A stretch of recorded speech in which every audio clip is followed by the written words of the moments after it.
Welcome to Breaking News to Trading Moves. Glad to be here. Yeah. So our goal for you today is to look directly at a recent headline regarding GE Vernova's lifted 2026 outlook. Right.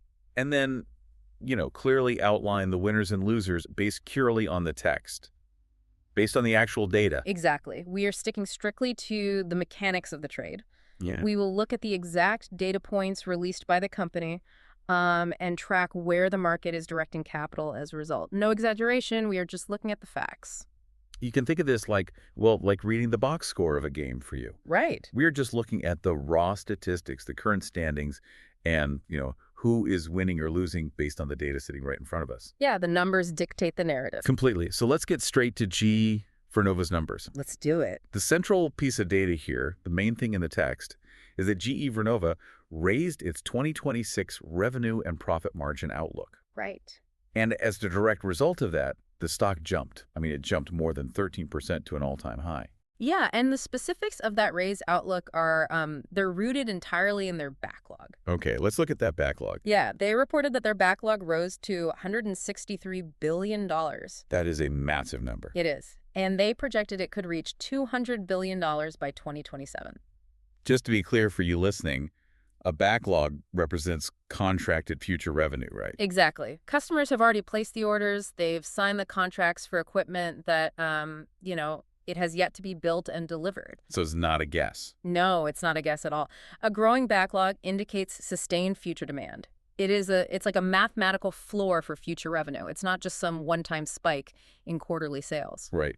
And the report points to a very specific driver for that backlog. Oh, absolutely. By year-end, GE Vernova expects at least 110 gigawatts of combined gas turbine backlog and slot reservation agreements. Yeah, 110 gigawatts. And to put that 110 gigawatts into perspective for you, a state-of-the-art AI data center might use one single gigawatt. Right, just one. So GE Vernova basically has enough turbines on backorder to power 110 sprawling AI mega campuses. Yeah, and that volume is exactly why the phrase, slot reservation agreements is so critical here. Break that down. What does that mean in practice? It demonstrates a strict physical constraint. You could only manufacture these massive industrial turbines so quickly. Because there's a limit to the factories. Exactly. The factories have a maximum output speed, and because the buyers know this, they are essentially paying just to hold their place in the manufacturing line.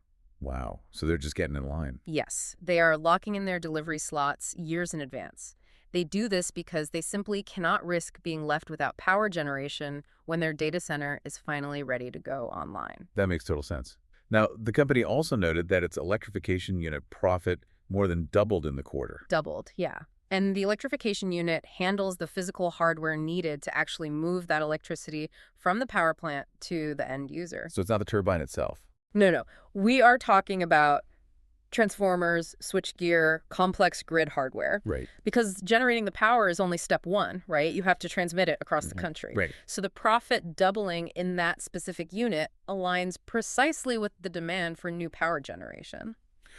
But, looking at the box score here, the headline data is not uniformly positive. Not at all. In fact, there is some very stark negative data in the exact same report. Yeah, let's go over that. Because conversely to the gas and electrification units, wind revenue fell 23%. Yeah. And furthermore, the losses in that division widened to about $382 million. And it doesn't stop there. The forward-looking guidance for wind is equally poor. Oh, really? Yeah. The company said they expect another weak quarter for wind. They're projecting revenue to be down at a mid-teens rate alongside expected losses of $200 million to $300 million. That is heavy. And added to that, the text says the company expects global tariffs to cost them between $250 million and $350 million in 2026. Yep, $350 million. Which brings us to a really pointed question about market mechanics. Let's hear it.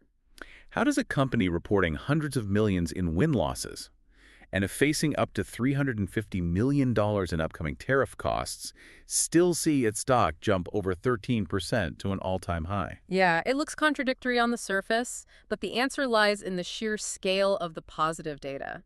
The intense demand for gas turbines and grid equipment, which, as we established, is directly linked to AI-driven data center electricity demand. Right. That demand simply outweighs the negative metrics in wind and tariff. Oh, I see. The market is weighing the predictable, high-margin growth of the gas and electrification segments against the current drag of the wind segment. So it's just a math equation for investors. Exactly. Right now, investors are calculating that the growth driven by data centers is durable enough to overshadow those hundreds of millions in losses. Okay, so the positive data points are completely overpowering the company's internal losses. Let us follow the money then. Good idea. If the demand for gas and grid equipment is proving so dominant, who actually captures this demand alongside GE Vernova?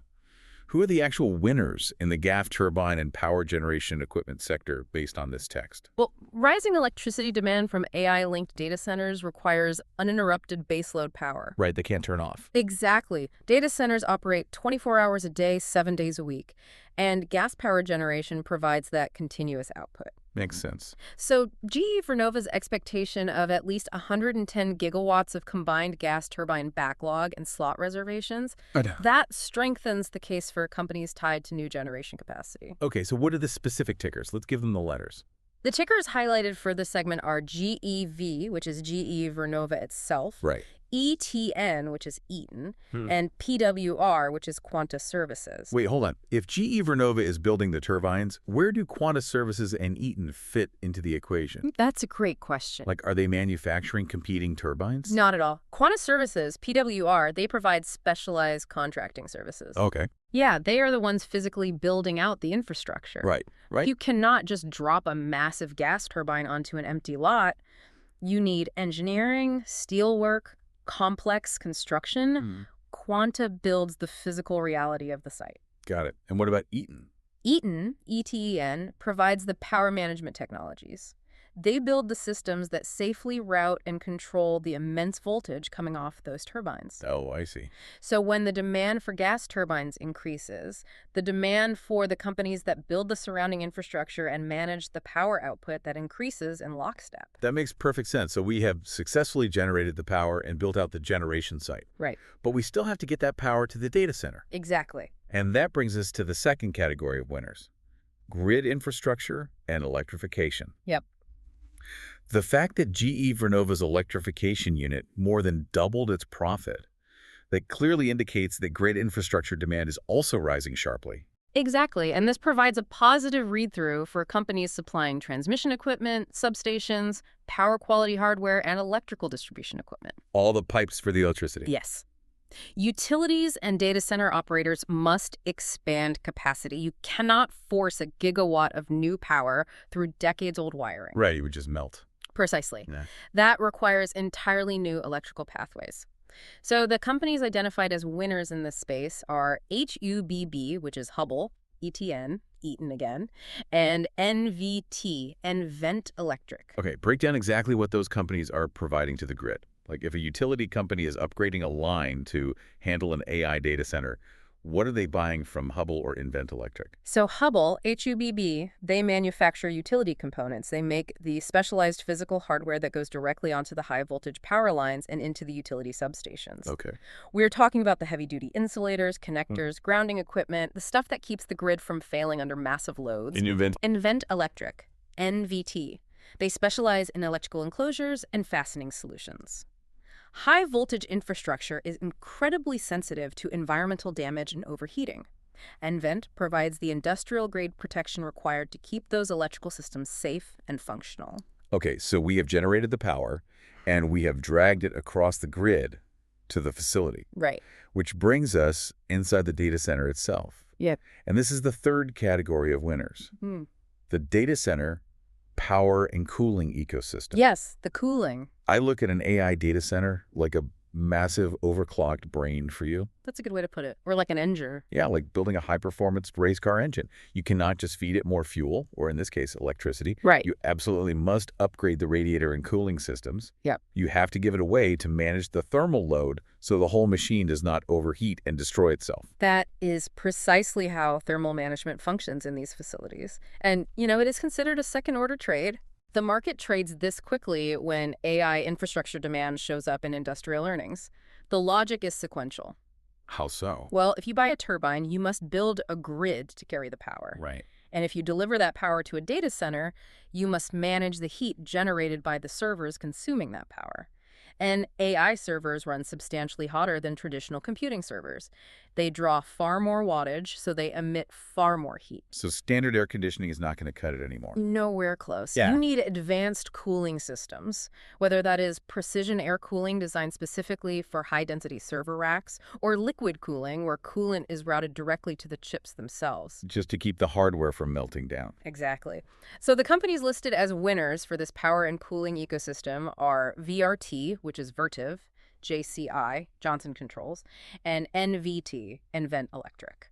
Vertiv and Johnson Controls seem to be the primary names people associate with keeping these facilities cold.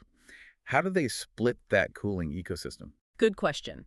Vertiv, VRT, is heavily involved in both power management and thermal management engineered specifically for the server racks inside the data centers. So they're up close to the servers. Right. They build the precision cooling units that sit right next to the computing hardware. Johnson Controls, JCI, provides the large-scale HVAC and chiller equipment for the entire building. So they do the whole facility. Exactly. They are handling the massive facility-wide thermal mechanics. The data from GE Vernova confirms the upstream power is being purchased, which mathematically guarantees the downstream cooling equipment from Vertiv and Johnson Controls will absolutely be required. Got it. But look, the capital flowing rapidly into gas generation, grid upgrades, and thermal management has to come from somewhere. True. Investment dollars are finite. Exactly. That brings us to the areas facing immediate headwinds and margin pressures. These are the losers based on the text. Right. We have to follow the rotation of capital. When you see a massive influx of capital directed toward reliable, continuous baseload generation. Like the gas turbines. Right. It is often redirected away from other sectors. The data in GE Vernova's report highlights exactly which sectors are losing that capital right now. Okay, let's go over them. The first category is wind equipment and wind-exposed clean energy names. Yeah, we noted earlier that GE Vernova's wind revenue fell 23% in the first quarter, and losses widened to about $382 million. Right. And their expectation is another weak quarter for wind, with revenue down at a mid-teens rate and further losses of $200 million to $300 million.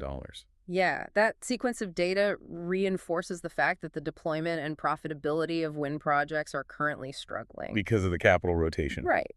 When the manufacturing side of wind shows contraction and falling revenue, investors calculate that the immediate returns are superior in the gas sector. So who gets hit by this? What are the tickers? The companies and tickers facing this headwind are AES, which is AES, NEE, NextEra Energy, and of course GE Vernova itself, specifically regarding the overhang of its wind segment. AES and NextEra Energy are massive players in the renewable development space. Are they struggling because the technology is failing or just because the capital is moving elsewhere?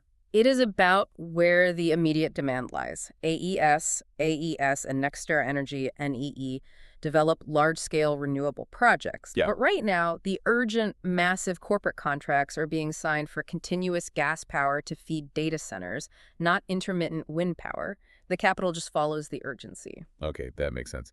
The second category of losers involved industrials exposed to tariff and input cost pressure. Yes. Because the headline data showed GE Vernova expects global tariffs to cost $250 million to $350 million in 2026. Wait, up to $350 million just in tariffs. That's what the data says. How does a major industrial company just swallow a $250 million hit to their supply chain? Are they passing that on to the utility companies? Well, they will try to pass it on, but there is always a lag, right? And that creates intense margin pressure.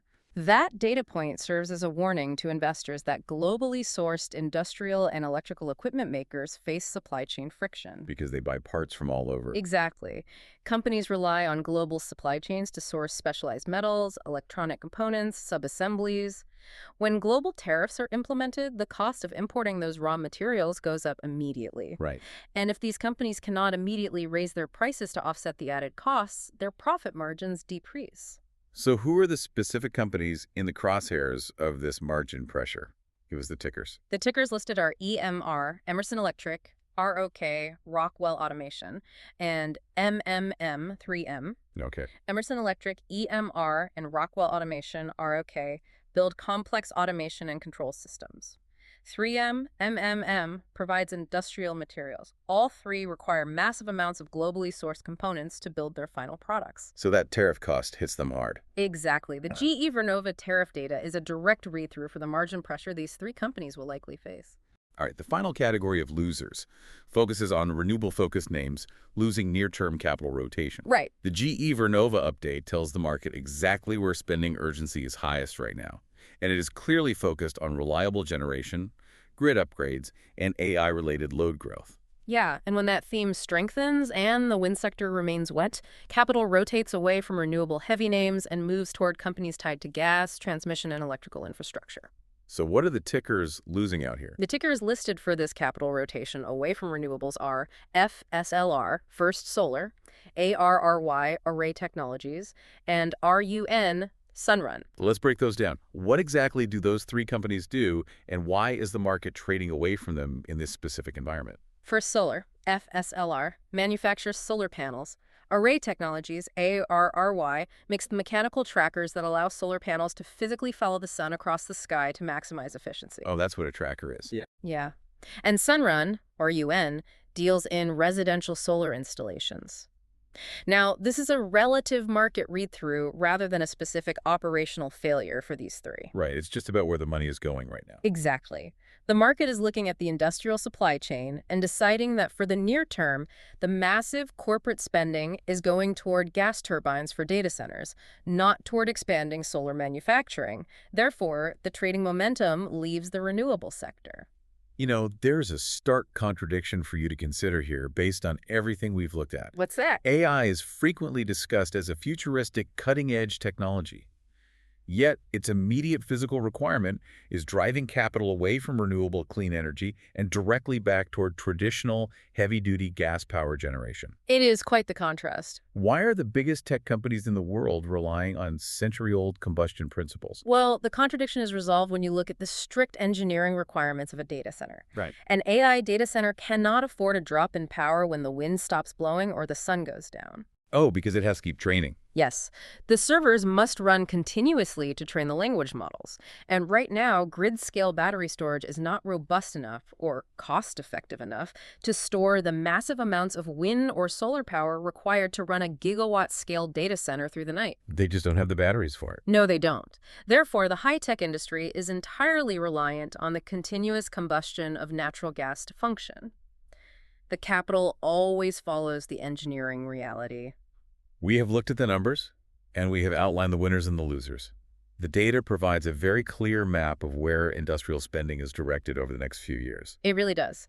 And to close out our look at this data, here's a final thought to ponder. Go ahead. If AI data centers require so much immediate, reliable power that gas turbines are facing a 110 gigawatt backlog and slot reservations years in advance, Right. what happens to tech expansion if data center electricity demand begins to completely outpace the industrial supply chain's maximum manufacturing speed for these turbines and grid components? This is not financial advice or buy or sell recommendations.